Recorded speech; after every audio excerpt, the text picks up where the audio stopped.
শুরুতে যে খবর আমরা নজর রাখবো, ফের রোহিঙ্গাদের আশ্রয় না দেওয়ার সিদ্ধান্ত বাংলাদেশের অন্তর্বর্তী সরকারে জানালেন বাংলাদেশের পররাষ্ট্র উপদেষ্টা তাওহিদ হোসেন। রাখাইনের বেশিরভাগ অংশ আরাকান আর্মির দখলে এবং তড়িঘড়ি মায়ানমার ছাড়ছে রোহিঙ্গারা। রোহিঙ্গাদের জম আরাকান আর্মি। ইতিমধ্যে বাংলাদেশ জুড়ে 13 লাখ রোহিঙ্গারা রয়েছে। নতুন করে গত 2 মাসে 60,000 রোহিঙ্গা বাংলাদেশের মূল ভূখণ্ডে আশ্রয় নিয়েছে। বাকি যারা রোহিঙ্গারা রয়েছে তারা পালিয়ে আসতে চাইছে প্রাণ বাঁচাতে। একসময় যে বান্দরবনে ইউনুস প্রশাসন, মোহাম্মদ ইউনুস রোহিঙ্গা, কুকি এদেরকে প্রতিপালন করত নিজেদের স্বার্থে আরাকান আর্মিকে ঠেকানোর জন্য, তারা এই মুহূর্তে সংখ্যায় বাড়তে বাড়তে এতটাই হয়ে গিয়েছে যে আশঙ্কার জায়গা তৈরি হচ্ছে চট্টগ্রামে রোহিঙ্গা স্রোত না তৈরি হয়ে যায়। তাই তাওহিদ হোসেন, বাংলাদেশের পররাষ্ট্র উপদেষ্টা, তিনি জানালেন যে বাংলাদেশের অন্তর্বর্তী সরকার সিদ্ধান্ত নিয়েছে রোহিঙ্গাদের আর আশ্রয় দেওয়া হবে না।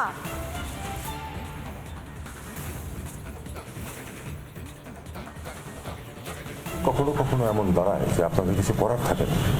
সেরকম পরিস্থিতিতে আমরা এই 60,000-কে ঢুকতে দিয়েছি। ফর্মালি যে দিয়েছি তাও না, তারা বিভিন্ন পথে ঢুকে গেছেন। এবং আরেকটি কথা আমাদেরকে মনে রাখতে হবে যে প্রচুর দুর্নীতি আছে বর্ডারে, এটা সত্যি কথা। রোহিঙ্গাদের মায়ানমারের মূল ভূখণ্ডে কোনো জায়গা নেই, তারা পালিয়ে আসতে চাইছে বাংলাদেশে। বাংলাদেশ জায়গা দিতে চাইছে না। ইতিমধ্যেই বাংলাদেশে রোহিঙ্গাদের স্রোত উপচে পড়ছে। 13 লাখ রোহিঙ্গা ইতিমধ্যেই বাংলাদেশে। তাহলে আশঙ্কার জায়গা কোথায়? আশঙ্কার জায়গা হচ্ছে অনুপ্রবেশকারীকে ভোট রাজনীতির উদ্দেশ্যে পোষা হয় যে রাজ্যে, আমাদের রাজ্য পশ্চিম বাংলা, সেখানে কোথাও গিয়ে আরো রোহিঙ্গা অনুপ্রবেশ বেড়ে যাবে না তো? এই আশঙ্কাই করছেন কিন্তু প্রাক্তন এনএসজি কর্তা দীপাঞ্জন চক্রবর্তী।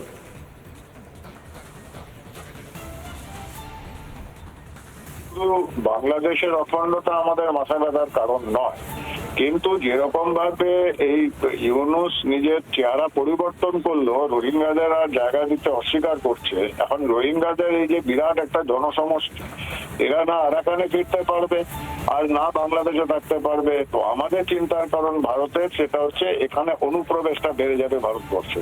এবং এই রোহিঙ্গাদের সঙ্গে একটা বড় অংশ কিন্তু সন্ত্রাসবাদী আন্দোলনের সঙ্গে যুক্ত রয়েছে। এটা একটা ভারতের জন্য বিরাট চিন্তার ব্যাপার। আমাদের সীমান্ত করার নজরদারি করতে হবে, কারণ এই রোহিঙ্গারা ঢোকার চেষ্টা করবেই ভারতে। কারণ আরাকানে তারা গেলে তারা মারা পড়বে এই আরাকান আর্মির কাছে। বাংলাদেশ তাদের থাকতে দিচ্ছে না। ভারতবর্ষে দুর্ভাগ্যজনক ভাবে হলেও, বিশেষ করে পশ্চিমবঙ্গে, তাদের সহানুভূতি সম্পন্ন বেশ কিছু লোকজন আছে যারা প্রতিবেশীর জন্য দরজা খুলে রাখবে। ওটা আমাদের জন্য একটা নিশ্চয়ই একটা খুব চিন্তার ব্যাপার ভারতের জন্য। আমি চিন্তার বিষয়টা একটু স্পষ্ট করব শুভ্রাংশুর কাছ থেকে। আমাদের সিনিয়র শুভ্রাংশু চ্যাটার্জি রয়েছেন আমাদের সঙ্গে সরাসরি নিউজ রুম থেকে। শুভ্রাংশু, বাংলাদেশ খুব ছোট জায়গা, যেখানে রোহিঙ্গাদের আশ্রয় দেওয়ার জায়গা নেই। ইতিমধ্যে 13 লাখ রোহিঙ্গা সেখানে বসবাস করে। একসময় ইউনুস বান্দরবনে রোহিঙ্গা কুকিদের একসঙ্গে পুষত নিজের স্বার্থে। এবার রোহিঙ্গা স্রোত উপচে পড়তে চাইছে চট্টগ্রামে। বাংলাদেশে থাকার জায়গা নেই, মায়ানমারে ফেরার জায়গা নেই। তাহলে কি বিপদ আমাদের বাড়ছে? দেখো, বিপদ আমাদের বেড়েই গেছে। তার কারণ বাংলাদেশটা এখন আদতে জিহাদিদের জায়গা হয়ে গেছে। এখন এই জায়গাটায় যেটা বলার কথা, এই যে রোহিঙ্গা, এরা আসলে কিন্তু এখন ওখানে যে আরাকান আর্মি লড়ছে, আরাকান আর্মির বিরুদ্ধে ওরা লড়ছে জুনটা সরকারের হয়ে। এবার এই যে তোমাকে যেটা বলছিলাম, রায়খান প্রদেশ পুরোটা যেটা আছে গোটাটাই দখল করে নিচ্ছে আরাকান আর্মি। এবার যে নাপ নদী আছে, সেই নাপ নদী বরাবর ওরা ঢুকছে কোথায়? বাংলাদেশে। এবার বাংলাদেশ করেছে কি, গোটা সীমান্তটা দিয়ে, আমাদের কাছে ছবিও আছে, ভিজুয়াল আছে, আমরা সেদিন করেছিলাম, পরশু দেখাচ্ছিলাম। ওই জায়গাটা সীমান্তটা কঠোর নিরাপত্তা করে দিয়েছে, ঢুকতে পারছে না। তবুও যে রোহিঙ্গা আছে তাদের অবিরাম ধারা আসছে। এই বাংলাদেশ যারা বলছে, বাংলাদেশটা কেবলমাত্র বলছে না, দেখিয়ে দিচ্ছে। হিন্দুদের বলছে তোমরা দেশ ছাড়ো, কাটছে, মারছে, মন্দির ভাঙছে, করছে কি গোটাটাই মুসলমানদের জায়গা থাকবে, সংখ্যাগুরুরা থাকবে। এই জায়গায় রোহিঙ্গারাও কিন্তু মুসলমান।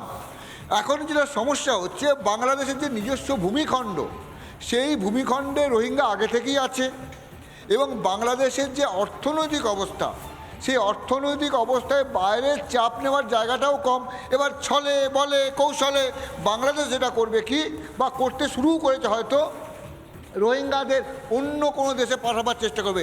নিজের ঘাড়ে রাখবে না, নিজের ঘাড়ে রাখতেও পারবে না বাংলাদেশ, কারণ বাংলাদেশের সেই ক্ষমতাটাও নেই। কিন্তু এখান থেকেই হয়তো সমস্যাটা শুরু হচ্ছে। সমস্যাটা কি, রোহিঙ্গারা ভারতবর্ষে ঢুকবে, আগেও ঢুকেছে ভারতবর্ষে। এবার বাংলাদেশ যারা আছে, জেহাদিয়া যারা আছে, যারা জঙ্গি আছে, তুমি হয়তো জানো গতকালই কি হয়েছে।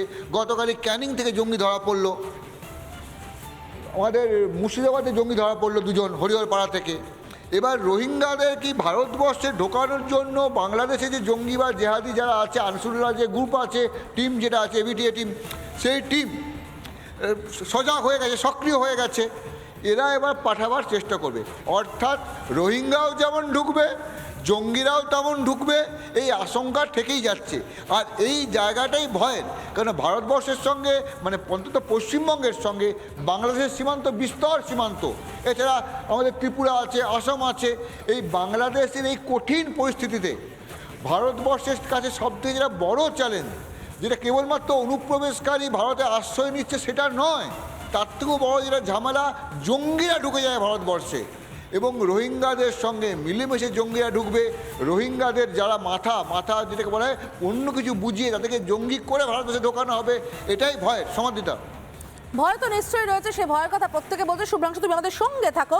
ভয়ের কথা বলছেন বিজেপি নেতা রাহুল সিনহাও, কি বলছেন শুনুন।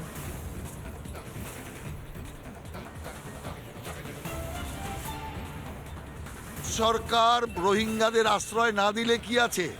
রোহিঙ্গাদের দিদি মমতা দি আছে না? মমতা দি তো সবাইকে ডেকে ডেকে নিয়ে আসছে। মমতা দি তো এর আগেও বাংলাদেশে যখন হামলা হয়েছিল তখন তো মমতা দিদি বলেছিল বাংলায় চলে আসুন, এখানে আমরা সব ব্যবস্থা করব। আজকে রোহিঙ্গা যেভাবে পশ্চিম বাংলার বিভিন্ন প্রান্তে ঢুকে রয়েছে এবং কয়েক হাজার রোহিঙ্গা পশ্চিম বাংলায় তৃণমূলের আশ্রয়ে রয়েছে, অতএব আমরা মনে করি মমতা ব্যানার্জি যতক্ষণ ক্ষমতায় থাকবে ততক্ষণ পর্যন্ত এই বাংলা নিরাপদ নয়। বাংলাদেশ হতে আর বেশি সময় লাগবে না। সেই কারণে নাগরিকদের জাগরণটাই আমাদের মূল উদ্দেশ্য। আর রোহিঙ্গা মুক্ত যে বাংলা, পশ্চিম বাংলা, তা করার জন্য উপযুক্ত সরকার এখানে দরকার। নানা ধরনের কন্টেন্ট দেখার জন্য লাইক করুন, শেয়ার করুন আমাদের ফেসবুক পেজ, সাবস্ক্রাইব করুন আমাদের ইউটিউব চ্যানেল। পাশাপাশি অন্যান্য ব্রেকিং নিউজের জন্য অবশ্যই চোখ রাখুন রিপাবলিক বাংলায়।